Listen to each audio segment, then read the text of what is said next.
संगीता की बारात दरवाजे पर खड़ी थी। संगीता दुल्हन की जोड़ी में बहुत खूबसूरत लग रही थी। उसकी आंखों में आने वाली जिंदगी को लेकर हजारों सपने छिलमिला रहे थे।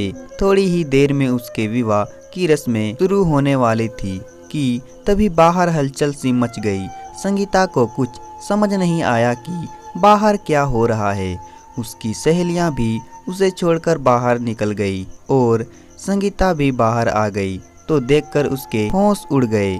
बात दरअसल यह थी कि उसका होने वाला पति रवि उसकी बहन के साथ उत्तेजनक अवस्था में एक कमरे में पकड़े गए थे।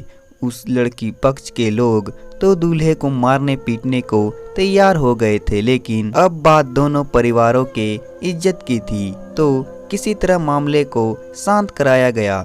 लेकिन अब दूल्हा जिद पर अड़ गया कि वह शादी नहीं करेगा, वह सिर्फ कविता से ही करेगा क्योंकि वह कविता से प्यार करता है। कविता भी यही कह रही थी कि मैं रवि से प्यार करती हूँ। यह सुनकर संगीता के पैरों तले से जमीन ही खिसक गई।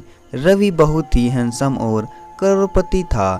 ज्यादा धन दौलत देखकर कविता ने अपनी खूबसूरती के बल पर उसे अपने जाल में फंसाया था और अब जिद पर अड़ गई थी कि वह रवि से ही शादी करना चाहती है और इधर रवि भी उसके प्यार में अंधा हो चुका था।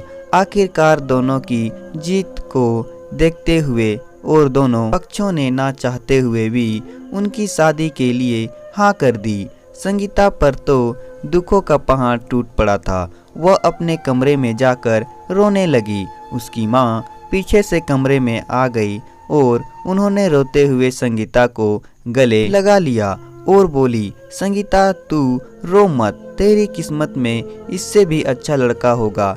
लेकिन अंदर ही उसे अपनी छोटी बेटी पर गुस्सा आ रहा था। उसने आज ऐसी घटिया हरकत की थी। खैर कविता की शादी रवि से करा दी और वह विदा होकर अपने ससुराल पहुंच गई। उसे तो इतना अमीर खानदान ससुराल के रूप में मिला था कि वह खुशी से खुला नहीं समा रही थी और रवि भी इतनी खूबसूरत पत्नी पाकर खुश था। वह अपनी सुहागरात के लिए बहुत उतावला था। उसने अपना बेड बहुत ही शानदार सजाया था। जब रवि शादी की पहली रात को कमरे में पहुंचा तो कविता उसे किसी हीरोइन से कम नहीं लग रही थी। रवि आगे बढ़कर उसको बाहों में भर लिया और जैसे ही प्यार करने को चला तो उसके सीने पर अचानक तेज दर्द उठा और वह पसीना पसीना हो गया। कविता कुछ समझ पाती इससे पहले रवि के सांसें थम गई और हार्ट अटैक की वजह से उसकी मौत हो गई।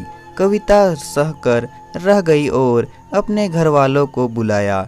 कविता के ससुराल वाले अपशगुन कहने लगे और उन्होंने कविता को घर से निकाल दिया। कविता रोते रोते मायके आई, लेकिन संगीता यही सोच रही थी कि रवि ने उसका दिल तोड़ा था और कविता ने भी उसके साथ विश्वासघात किया था। इसलिए ऊपर वाले ने शायद उन लोगों के लिए यह सजा निर्धारित की थी। संगीता इस बात से भी थोड़ी खुश थी कि अगर कविता की जगह उसने रवि से शादी की होती तो शायद कविता की जगह वह विधवा की जिंदगी जी रही होती। तभी तो कहते हैं जो होता है अच्छे के लिए होता है। आज कविता की कहीं भी इज्जत नहीं होती, ना ही ससुराल में और ना ही मायके में। तो दोस्तों कहानी पसंद आए तो वीडियो को लाइक करें और साथ ही साथ चैनल को सब्सक्राइब भी कर दे।